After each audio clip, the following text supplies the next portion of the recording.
আসসালামু আলাইকুম রহমতুল্লাহি ওয়াবারাকাতুহু। সমস্ত প্রশংসা গুণগান ওই রব্বুল আলামিনের জন্য, যিনি আমাকে আপনাকে মুসলিমের ঘরে মুসলমানের সন্তান হিসেবে পৃথিবীতে প্রেরণ করেছে। শুধু তাই কি, আল্লাহ রব্বুল আলামিন আমাদেরকে দ্বীনের মধ্যে দৃঢ়তার সাথে মজবুত করার জন্য এই মাদ্রাসার অঙ্গনে এনেছেন এবং আল্লাহ রব্বুল আলামিনের কোরআন থেকে, রসুল করিম সাল্লাল্লাহু আলাইহি ওয়াসাল্লামের হাদিস থেকে জ্ঞান অর্জনের মাধ্যম, জ্ঞান অর্জনের সৌভাগ্য দান করেছেন।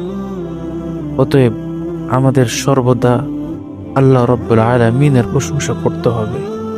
আমরা সুখে থাকি অথবা দুঃখে, আল্লাহ রব্বুল আলামিনের কৃতজ্ঞ যতক্ষণ পর্যন্ত আমরা করব, ততক্ষণ পর্যন্ত আমরা সঠিক পথেই থাকব।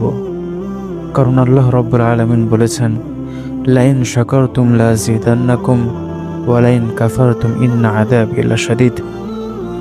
অতএব আমরা সর্বদা আল্লাহ রব্বুল আলামিনের কাছে এই প্রার্থনা করব, যাতে করে আল্লাহ রব্বুল আলামিন আমাদেরকে ওই সমস্ত বিপদ থেকে রক্ষা করেন, যে সমস্ত বিপদের মাধ্যমে আমরা আল্লাহকে ভুলে যাই।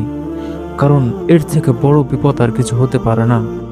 দুনিয়ার সামান্য বিপদ আমাদেরকে কষ্ট দিবে, দুঃখ দিবে, পেরেশানি করবে, কিন্তু আল্লাহ রব্বুল আলামিনের পথ থেকে, আল্লাহ রব্বুল আলামিনের আদেশ থেকে বিমুখতা প্রদর্শন করা, বিমুখতা করা, যেমনিভাবে আল্লাহ রব্বুল আলামিন অপছন্দ করেন, এমনিভাবে তার কঠিন শাস্তি দেওয়ার জন্য, তাকে কঠিন শাস্তি দেওয়ার জন্য ভয়াবহ জাহান্নামের ব্যবস্থা করে রেখেছেন।